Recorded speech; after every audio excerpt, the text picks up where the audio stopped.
क्या कभी आपने सोचा है कि योगी का जीवन कैसे होता होगा?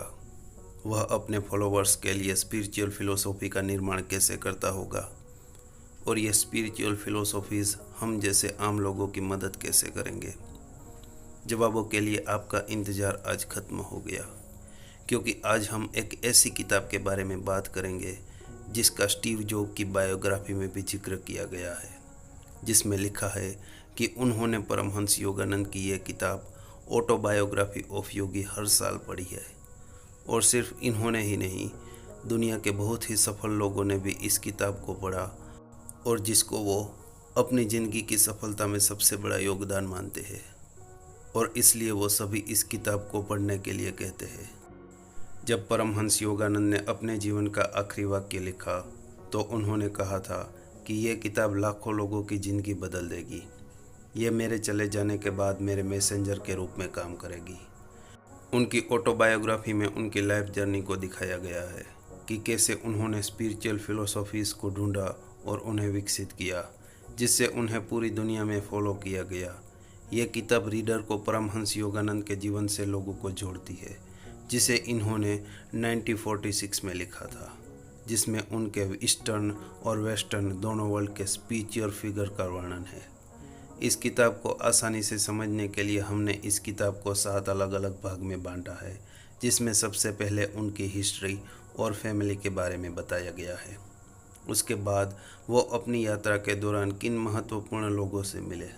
तीसरे भाग में पुनर्जन्म यानी कि रेनकार्नेशन की बात की गई है। फिर उनके स्पिरिचुअल जर्नी के बारे में, डर का रोल, डिवाइन इच्छा की शक्ति, और आखिरी भाग में, जो कि इस किताब का सबसे महत्वपूर्ण हिस्सा है, वहाँ योगानंद की सभी आध्यात्मिक शिक्षाओं के बारे में विस्तार से बताया गया है। सुझाव है कि इस समरी को ध्यान से सुने और इस वीडियो को पूरा देखें। तो चलिए फिर शुरू करते हैं। भाग 1, योगानंद का परिवार और इतिहास। परमहंस योगानंद का जन्म एक बंगाली हिंदू परिवार में मुकुंदलाल घोष के घर में गोरखपुर में हुआ था। इनका जन्म 1893 में हुआ। उनके पिता एक विद्वान थे जिन्होंने भगवत गीता जैसे कई ग्रंथ याद कर रखे थे। वो बताते हैं कि भारतीय संस्कृति गुरु शिष्य संबंध को सभी चीज़ों से ज़्यादा महत्व देती है, क्योंकि ये ज्ञान और आध्यात्मिकता पर आधार होता है। योगानंद का परिवार पूरी तरह से इस परंपरा में घुली हुई है। उनका मानना था कि योगानंद एक प्रबुद्ध आत्मा है जिन्होंने अपने बचपन के दौरान अपने आप को कई रूप में प्रकट किया है। जैसे वो जब सिर्फ 2 साल के थे, तब उन्होंने खुद को अपने पिछले जन्म में एक युवा योगी के तौर पर कैलाश पर्वत पर तिब्बत में देखा था। जब योगानंद 4-5 साल के थे, तब ज़्यादातर बच्चे बात नहीं करते थे। तभी उन्होंने कहा कि पिछले जन्म में वो क्या थे। इससे आसपास के लोगों का ध्यान उस पर गया। योगानंद के पिताजी बंगाल नागपुर रेलवे में एक हाई रैंक पर थे। उनकी माताजी लविंग और काइंड थी। अपने बच्चों को सिर्फ प्यार के जरिए सिखाती थी। उनके माता पिता अपने गुरु लाहरी महाशय के साथ काफ़ी डीपली कनेक्ट थे। जैसे जैसे योगानंद बड़े हुए, उन्हें आध्यात्मिक अनुभव होते रहे। वो अपनी कम्युनिटी के संत और गुरुओं को अपनी गाइडेंस के लिए ढूंढते रहे। 11 साल की उम्र में उनको एक विज़न आए, जैसे कि उनकी माँ उनसे कह रही हो कि वो अब मरने वाली है। कुछ ही समय बाद वो मर जाती है और इससे योगानंद हिमालय में जाने के लिए मजबूर हो जाते हैं। वो अपने भाई से नहीं जाने के लिए कन्विंस्ड थे, लेकिन वो साथ ही एक गुरु को लगातार ढूंढ रहे थे जो उन्हें बेहतर मार्गदर्शन कर सके। जब योगानंद 17 साल के थे, वो एक गुरु से मिले। उनका नाम श्री युक्तेश्वर गिरी था, और उनसे मिलने से पहले योगानंद को इसके बारे में कई बार विज़न आया था। दोनों ने जब एक दूसरे को बनारस के बाज़ार में देखा तो उनको एक दूसरे के लिए एक अनकंडीशनल लव फील हुआ। श्री युक्तेश्वर ने योगानंद को कई पाठ सिखाए जो सीखने में मुश्किल थे, पर लंबे समय के लिए फ़ायदेमंद भी थे। हालांकि कभी कभी जो युक्तेश्वर जी कहते थे उसे समझ पाना मुश्किल होता था। योगानंद उनके पिछले जन्म के गुरु शिष्य के मजबूत बंधन की वजह से उन पलों को भी गले लगाते थे। श्री युक्तेश्वर ने योगानंद को क्रिया योग के कई सिद्धांत बताए। ये एक योगिक साधना है जो लोगों को प्रबुद्ध होने में मदद करती है। क्रिया योग ऐसे ध्यान पर फोकस करती है जिससे आप सांस के जरिए दिमाग, शरीर और आत्मा को एक कर सके। योगानंद ने खुद को इस अभ्यास को मास्टर करने के लिए और अपने गुरु के साथ पढ़ने के लिए समर्पित किया। वही योगानंद काफ़ी प्रैक्टिकल भी थे और अपनी खुद की पढ़ाई पर भी फोकस किया करते थे। हालांकि श्री युक्तेश्वर उन्हें बताया करते थे कि उन्हें भौतिक संसार में रहते हुए इसके सभी पाठ, दृष्टिकोण और अवसर को ज्ञानोदय के लिए एंजॉय करने की ज़रूरत है। 1915 में सेरामपुर कॉलेज में डिग्री प्राप्त करने के बाद, जो कि एक ब्रिटिश यूनिवर्सिटी थी, श्री युक्तेश्वर के आदेश पर योगानंद ने सन्यासी जीवन की शपथ ली और तब वह स्वामी योगानंद गिरी कहलाए। योगानंद ने फिर अपनी आध्यात्मिक ज्ञान को पूरी दुनिया के साथ शेयर किया। 1917 में उन्होंने पश्चिम बंगाल में एक स्कूल खोला जहां पर छात्र योग और पारंपरिक भारतीय आध्यात्मिकता को सीख सके। वह पहली बार 1920 में अमेरिका गए और अमेरिकियों ने भी इनकी शिक्षा को गले लगाया। उसी साल उन्होंने अपने आइडियाज़ को सभी जगह प्रमोट करने के लिए सेल्फ रियलाइजेशन फिलोसॉफी की लॉस एंजलिस में स्थापना की। बीच में एक छोटी सी इंडिया विजिट के बाद योगानंद ने अपना बाकी जीवन अमेरिका में ही बिताया। उसी समय में वो गांधी जी से मिले और उन्हें क्रिया योग से परिचित करवाया। योगानंद की जिंदगी और उनकी सीख इतनी यूनिवर्सल थी कि वो अपने जीवन शैली में बहुत से मशहूर लोगों से मिले। भाग 2, दयालु लोगों के साथ उनका मिलन। वो कई संतों से मिले जिसमें परफ्यूम संत भी शामिल है, जो किसी भी वक्त की खुशबू प्रकट कर सकते हैं। टाइगर स्वामी, जिन्होंने टाइगर के साथ लड़ाई की और उसे हराया। और लेविटेटिंग संत, बहादुरी महासभा, जिन्होंने योगी बनने के लिए अपने अमीर परिवार को छोड़ दिया। लेखक संस्कारी माई जीव से भी मिले, ऐसी योगिनी जिनकी उम्र बहुत ज़्यादा थी। और निर्मला देवी, जिनको आनंद से भरी माँ भी कहा जाता है और जिन्होंने अपना ज़्यादा समय वक्त समाधि में बिताया। योगानंद ने बंगाल में गिरिबाला को ढूंढने के लिए ट्रैवल किया, ऐसी संत जो खाना नहीं खाती थी और सिर्फ योग तकनीक की मदद से कई दशकों से बिना खाने से जिंदा रही, बिना किसी बीमारी के। और ये चीज़ क्लोज ऑब्जर्वेशन से साबित भी की गई। इनके करीबी दोस्तों में वैज्ञानिक जगदीश चंद्र बोस, रविंद्रनाथ टैगोर, लूथर बर्बैंक और श्री रमन महर्षि भी थे। भाग 3, पुनर्जन्म, रेइनकार्नेशन। यहाँ पर गुरु पुनर्जन्म के कॉन्सेप्ट पर बात कर रहे हैं। उन्होंने कोई टर्म्स को यूज़ नहीं किया। ज़्यादातर लोग जो पुनर्जन्म के कॉन्सेप्ट को पहली बार सुनते हैं वो इसे नकार देते हैं या इसे गलत तरीके से समझ लेते हैं। जैसे आप लोगों से सुनते होंगे कि अगर वो वापस इस दुनिया में आते हैं तो वो एक पक्षी बनेंगे। लेकिन योगानंद बताते हैं कि पुनर्जन्म एक विकासवादी प्रगति का हिस्सा है, इसलिए एक पक्षी बनकर आना एक डिवोल्यूशन होगा, यानी कि पीछे जाना होगा। कभी कभी इंसान जानवर बनकर आते रहते हैं, लेकिन तब तक कि वो जानवरों की दुनिया के ज़रूरी पाठ नहीं सीख लेते। धरती पर दोबारा आना एक शरीर के अंदर योग दर्शन का एक महत्वपूर्ण अवधारणा है और यह कर्म के साथ काम करता है, जो एक बाइबल अवधारणा जैसे बोओगे वैसा काटोगे पर आधारित है। योगानंद की अवधारणा की व्याख्या बहुत ही अच्छी है। वो अपने पाठकों को समझाने में मदद करते हैं कि क्यों उनका जन्म इस धरती पर हुआ है, उनका सच्चा लक्ष्य क्या है और किस तरह वो इसे हासिल कर सकते हैं। अधिकतर समय नश्वर चिंताओं को पार करने के योगानंद के प्रयासों में असुविधा प्रबंधन शामिल था, जैसे कि उन्होंने लंबे समय उपवास के दौरान शिकायत न करने की प्रयास की और यह सीख की कैसे उनको काटने वाले मच्छरों और दूसरे कीड़े पर ध्यान दिए बिना ध्यान किया जाए। बेचैनी के पलों में बजाय उनकी खुद की ज़रूरतों पर भगवान के ऊपर फोकस करने को सीखने में योगानंद ने बहुत मदद की। उन्होंने महसूस किया कि ऊंचा उठने का मतलब ये नहीं है कि आप पूरी तरह से दुनिया को नकार दें।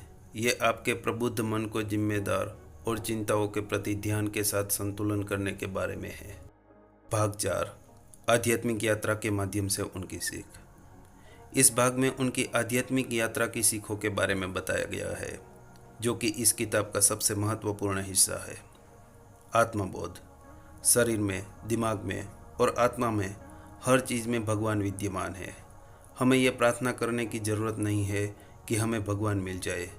भगवान सिर्फ हमारे आसपास ही नहीं, लेकिन वो हम में भी है। हम उसका हिस्सा अभी भी उतना है जितना हम हमेशा होंगे। हमें सिर्फ अपने ज्ञान में सुधार करना है। खुशियों का जीवन जीना, अपनी बोली में मधुरता लाके और सिंसियरिटी से सही सलाह देकर दूसरों को खुश करना, ये महानता की निशानी है। कॉमेडी शब्दों, शक्लों या सुझावों से किसी और की आत्मा को ठेस पहुंचाना निंदनीय है। वो अक्सर कहा करते थे, आपके पास जो है उसके साथ कंफर्टेबल रहे। फिजूल खर्च आपको बेचैनी ही देगा। अपने डर की आंखों में देखे और ये आपको परेशान करना बंद कर देगा। बीते कल को भूल जाए क्योंकि ये आपके हाथ से निकल चुका है। आने वाले कल को भूल जाए क्योंकि ये आपकी पहुंच से बाहर है। अपने प्रेजेंट को कंट्रोल करने की कोशिश करें। अभी बहुत सही से जिए, यही एक बुद्धिमान व्यक्ति के जीने का तरीका है। एक साधारण प्रेम स्वार्थी होता है। इसकी जड़ में सिर्फ अपनी इच्छाएं और संतुष्टि होती है। दिव्य प्रेम बिना शर्त, बिना सीमा, बिना परिवर्तन के है। उद्देश्य में रहना और उद्देश्य पूर्ण होना। जितना गहराई से हम समझते हैं उतना इस सबूत को बल मिलता है कि एक यूनिफॉर्म प्लान प्रकृति में मौजूद सभी फॉर्म को लिंक करके रखता है। इंसान की चेतना अवस्था शरीर और सांसों की जागरूकता होती है।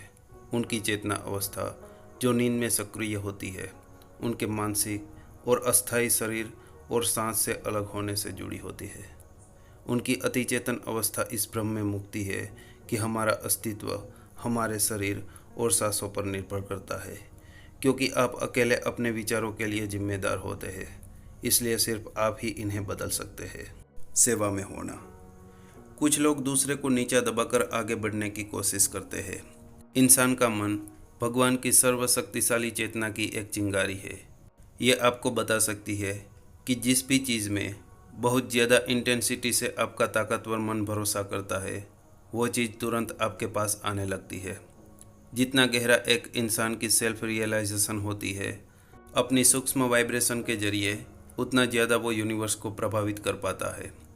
आपके दिल में एक चुंबक होती है जो सच्चे दोस्तों को आपकी ओर आकर्षित करती है। यह चुंबक निस्वार्थ होती है, दूसरों के बारे में पहले सोचती है। जब आप दूसरे के लिए जीना सीख लेते हैं तो वो आपके लिए जिएंगे। हमेशा याद रखें कि आप किसी से बिलोंग नहीं करते और न ही कोई आपसे संबंधित है। इस बारे में सोचें कि किसी दिन अचानक आपको ये दुनिया छोड़कर जाना होगा, इसलिए अपनी जान पहचान भगवान से बनाइए। शांत रहे, सलील रहे, हमेशा खुद के कमांड में रहे। आप जल्दी ही जान पाएंगे कि इसमें ढलना कितना आसान है। विचार की शक्ति। आप अपनी सफलता और असफलता को आपके सोचने के तरीके के हिसाब से तय करते हैं। आप में ज़्यादा मजबूत क्या है, सफलता के विचार या असफलता के विचार?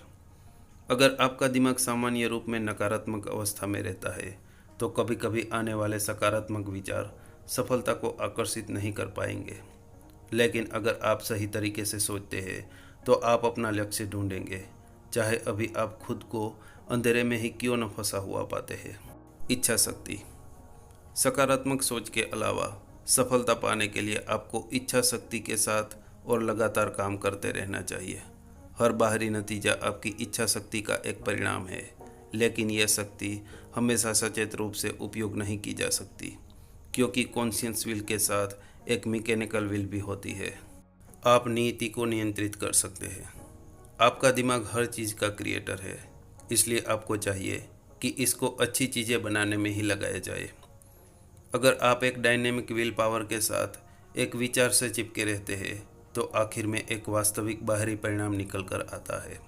जब आप अपनी विल पावर को कंस्ट्रक्टिव पर्पस के लिए काम में लाने में सक्षम हो जाते हैं, तब आप अपनी नीति को कंट्रोल में कर पाते हैं। लेकिन आपको अपने अंदर के शांत रहने वाले हिस्से में हमेशा सुनिश्चित होना होगा कि जो आप चाहते हैं वो आपके लिए सही है।